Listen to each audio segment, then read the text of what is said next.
Halo, selamat pagi semuanya. Kembali lagi dengan Ibu Noven di pembelajaran matematika untuk kelas 7. Pada kesempatan ini kita akan melanjutkan materi berikutnya. Semoga kalian dalam keadaan sehat dan tentunya tetap semangat. Dan mari kita bersama-sama untuk menyimak pemaparan video berikut ini. Selamat menyaksikan, Tuhan memberkati. Baik, jumpa lagi kita di pertemuan matematika dan kali ini kita akan melanjutkan aritmetika sosial, tapi kita akan belajar tentang rabat atau sering juga disebut dengan diskon, kemudian potongan harga. Nah, ini sering kita jumpai ya. Nanti kita juga akan belajar bruto, tara, dan neto. Nah, sekarang kita belajar dulu tentang rabat atau diskon ya. Kalau misalnya sebuah perusahaan menjual barang, kemudian ada penjual toko membeli, itu akan mendapatkan rabat. Nah, itu sering disebut rabat. Tapi kalau misalnya sebuah toko memberikan potongan harga kepada pembelinya, itu sering disebut dengan diskon. Seperti di gambar ini ya. Ada diskon 50% plus 20%. Kemudian ada diskon lagi untuk sepatu dan ada diskon untuk baju. Nah, ini contoh dari diskon yang sering kita jumpai dalam kehidupan sehari. Nah, diskon atau rabat ya, itu adalah potongan harga suatu barang yang diberikan oleh penjual kepada pembeli. Nah, nilai diskon biasanya diberi dalam bentuk persen dan diberikan untuk menarik minat pembeli. Nah, contohnya ini ada sebuah online market ya, dia memberikan diskon di sini. Di sini tertulis 14% off dan 49% off. Artinya si penjual memberikan diskon sebesar 14%. Dan di sini tertulis harga aslinya adalah 105.000. Maka diskonnya 14% dari 105.000. Nah, diskonnya adalah 14 per 100 kali 105.000 yaitu 14.700 rupiah. Harga yang harus dibayar itu adalah harga aslinya dikurangi dengan diskon. Jadi karena diskonnya 14.700 maka mengurangi 105.000. Jadi hasilnya adalah 90.300. Jadi pembeli harus membayar sebesar 90.300, lebih murah dari harga aslinya karena diberikan diskon 14%. Kemudian berikutnya cara lain menghitung diskon bisa juga dengan cara berikut. Karena diskon adalah potongan harga, berarti harga barang yang akan kita bayar itu pasti berkurang, betul ya? Nah, kita asumsikan bahwa harga asli barang adalah 100%. Jadi, harga asli selalu kita misalkan sebagai 100%. Maka akan mendapat diskon sebesar 14%. Artinya, kita harus membayar 100% dikurang 14%, yaitu sebesar 86%. Jadi contohnya diskon 14% dari harga asli tadi 105.000 rupiah maka kita bisa membayarnya dengan cara menghitungnya langsung 100% dikurang 14% yaitu 86% dari 105.000. Berarti kita harus bayar 86 per 100 dari 105.000 atau kita kalikan. Hasilnya adalah 90.300. Jadi ada dua cara. Kita bisa cari diskon secara rupiahnya dulu ya, besar diskonnya ya secara rupiah, kemudian dikurangkan harga asli dikurang diskon, atau kita bisa menghitung persentasenya dulu yaitu 100% dikurang 14% baru dikalikan dengan harga aslinya. Kita masuk ke contoh. Nah, menjelang tahun baru, toko Kurnia memberikan diskon 15% untuk seluruh barang. Seorang ibu datang ke toko tersebut dan membeli 4 kg gula pasir dengan harga 12.500 per kilogram dan 3 kaleng susu dengan harga 25.000 per kaleng. Berapa total harga belanjaan ibu setelah mendapat diskon? Nah, kita jawab ya. Jadi diskonnya diketahui 15%. Harga asli belanjaannya kita hitung tadi 4 kilo gula pasir, harganya 12.500 per kilogram, berarti 4 kali 12.500 ditambah 3 kali 25.000 untuk harga susu per kaleng ya. Nah, berarti hasilnya menjadi 4 kali 12.500 adalah 50.000 dan ditambah 3 kali 25.000 yaitu 75.000. Jadi total harga pembelanjaan ibu ya yang tadinya harus dibayar 125.000 yang asli. Tapi setelah kena diskon 15% ya, tadi kan harga sesungguhnya atau harga asli dikurang diskon itu harga yang akan dibayar. Berarti harga asli kan dimisalkan 100%, maka 100% dikurang 15.000 jadinya 85%. Setelah itu setelah dipotongkan diskon ya. Jadi yang harus dibayar setelah diskon adalah 85% kali 125.000 yaitu 85 per 100 kali 125.000 yaitu 106.250. Coba kita lihat latihan soal. Sebuah penerbit menawarkan rabat 30% untuk buku paket matematika dan 20% untuk buku paket bahasa Indonesia kepada koperasi sekolah. Koperasi mengambil 240 buku paket matematika dengan harga 150.000 per eksemplar dan 300 buku paket bahasa Indonesia dengan harga 120.000 per eksemplar. Jika seluruh buku habis terjual, maka banyak uang yang harus disetor koperasi kepada penerbit adalah, maka di sini Ya, yang kita ketahui rabat buku matematika 30%, sedangkan rabat buku bahasa Indonesianya 20%.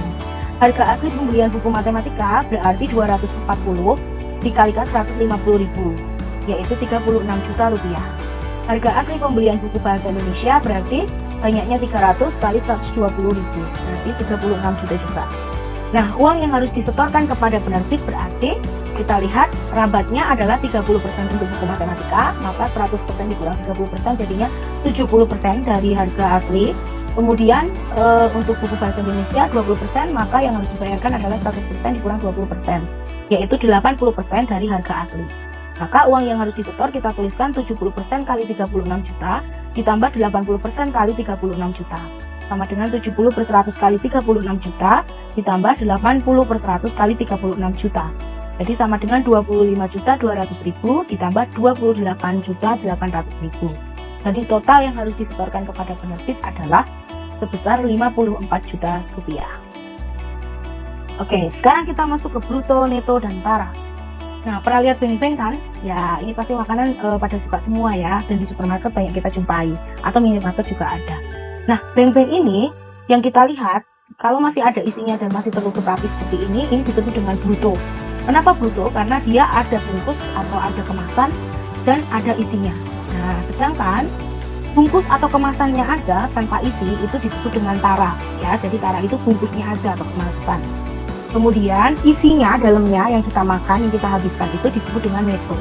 Ya, nah tara dan neto itu disebut dengan bruto, yaitu berat bungkus ditambah berat isi atau berat kemasan ditambah berat isi.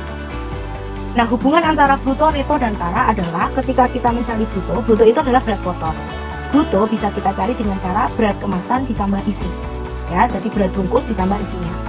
Sedangkan bruto adalah bisa ditulis dengan tara ditambah neto. Tadi berat kemasan adalah tara, sedangkan berat isinya atau berat bersihnya adalah neto. Jadi isi itu sering disebut juga dengan berat bersih ya, atau net. Jadi neto. Kemudian tara adalah berat kemasan. Artinya tara bisa dicari dengan cara bruto dikurang neto. Jadi berat bungkus dan isinya dikurang berat bersih. Sedangkan neto adalah berat isi. Neto bisa dicari dengan cara bruto dikurang tara. Ingat ya, bruto adalah tara ditambah neto, sedangkan tara atau berat bungkus adalah bruto dikurang neto. Sedangkan neto atau berat isi atau berat bersih adalah bruto dikurang tara. Baik, kita masuk ke contoh soal. Di sini ada tabel yaitu bruto, tara, dan neto. Baris pertama diketahui brutonya 200 kg, taranya 4%, dan netonya N. Untuk mencari neto adalah berat bersih, berarti tara ada berat bersih sama dengan bruto dikurang tara, berat keseluruhan dikurang tara. Jadi kita cari taranya dulu. Tara atau berat bungkus sama dengan 4% dari bruto, maka 4/100 kali 200 kg sama dengan 8 kg. Karena neto adalah berat keseluruhan dikurang berat kemasan atau bungkus, maka 200 kg dikurang 8 kg sama dengan 192 kg. Atau cara lainnya adalah berat bruto selalu dimisalkan 100%, karena bruto itu adalah berat keseluruhan. Maka neto adalah 100% dikurang 4%, sama dengan 96% dari 200 kg. Maka hasilnya sama dengan 192 kg. 96/100 kali 200 kg. Kemudian baris kedua diketahui brutonya 80 kg, taranya T, dan netonya 76 kg. Maka tara sama dengan bruto dikurang neto. Tara adalah berat kemasan, berarti sama dengan berat keseluruhan dikurang berat isi. 80 kg dikurang 76 kg sama dengan 4 kg. Nah, untuk mengubahnya ke bentuk persentase, maka berat yang diketahui 4 kg ya tara dibagi berat keseluruhan 80 kg dikalikan 100%, maka hasilnya 5%. Nah, kamu tentukan, coba kita tentukan yang B. Tentukan yang B ya. Nah, yang B ini diketahui brutonya B, tara 2%, dan netonya 147. Nah, kita tahu bahwa bruto itu tadi adalah berat keseluruhan, berarti kita misalkan 100%. Sedangkan kita tahu dari soal taranya adalah 2%. Maka netonya atau berat bersih dalam persennya adalah 100% dikurang 2%. Jadi sama dengan 92%. 98, maaf. 100 dikurang 2, 98%. Maka berat bruto adalah 100% dari 98%, ya, netonya 147 kg. Jadi 98% ini setara dengan 147 kg. Maka kalikan dengan 147 kg sama dengan ini kita bagi, ini adalah 1,5 kali 100 berarti 150 kg. Maka berat B adalah 150 kg. Oke, kita masuk ke contoh soal berikutnya. Seorang pedagang membeli 1 drum minyak goreng dengan harga Rp210.000. Pada setiap drum tertera bruto 40 kg dan tara 2,5%. Jika pedagang akan menjual kembali minyak tersebut dengan harga Rp7.500 per kilogram, maka berapa besar keuntungan yang diperolehnya? Neto atau berat isi adalah 100 dikurang 2,5%, karena taranya 2,5% dari 40 kg. Maka sama dengan 97,5% kali 40 kg. Jadi 97,5 per 100 kali 40 kg. Hasilnya 39 kg, berarti berat isinya adalah 39 kg. Lalu harga penjualannya adalah 7.500 per kilogram. Berarti harga penjualannya 39 kg tadi kita kalikan dengan 7.500. Hasilnya Rp292.500. Maka harga penjualannya lebih besar dari harga pembelian. Maka penjual mengalami keuntungan. Keuntungan adalah harga jual dikurang harga beli atau HJ dikurang HB. Sama dengan 292.500 dikurang 210.000. Maka untung sama dengan 82.500. Baik, kita coba latihan soal berikut ini ya. Seorang pedagang membeli 1 karung beras Boyolali dengan harga Rp126.000 dan 1 karung beras Blitar dengan harga Rp135.000. Pada setiap karung tertera tulisan bruto 50 kg dan tara 10%. Kedua beras dicampur dan akan dijual dengan mengharapkan keuntungan sebesar 25%. Tentukan harga jual beras tersebut per kilogramnya. Berarti ada 2 jenis beras ya. Maka total harga belinya adalah Rp126.000 ditambah Rp135.000. Ini 2 karung ya, karena 1 karung Boyolali, 1 karung Blitar. Jadinya totalnya adalah Rp261.000. Kemudian pada setiap karung tertera tulisan bruto 50 kg dan tara 10%. Maka neto per karung adalah, neto per karung itu berat bersih ya. Karena bruto itu kita misalkan 100%, berarti 100% dikurang tara, yaitu 10% dari 50 kg atau berat brutonya. Sama dengan 90%, berarti 90 per 100 kali 50 kg. Sama dengan ini coret dengan ini coret dengan ini, berarti 9 kali 5, 45 kg. Nah, kemudian kalimat berikutnya, kedua beras dicampur dan akan dijual dengan mengharapkan keuntungan sebesar 25%. Kalau berasnya dicampur berarti berat beras adalah karena 2 karung, maka 2 kali 45 kg sama dengan 90 kg. Nah, ditanyakan harga jual beras per kilogramnya. Maka harga jualnya karena pengen menghendaki untung 25% adalah harga beli ditambah persentase untung 25 per 100 kali harga beli. Kan?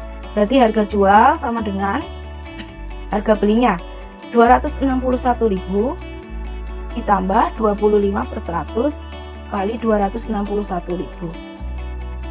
Harga jualnya menjadi 261.000 ditambah, kita coret ini 1/4 ya, jadi sama dengan 65.250. Jadi kalau kita total jadinya 261.000 ditambah 265.250 adalah 326.250. Kemudian kita bagi 90 ya, karena ini beratnya semua 90, jadi sama dengan per kilogramnya harganya menjadi Rp3.625 ya. Oke, sampai di sini dulu. Selamat melanjutkan untuk latihan. Semoga kalian bisa belajar dengan lebih baik lagi dan sampai jumpa di pertemuan berikutnya. Terima kasih, Tuhan memberkati.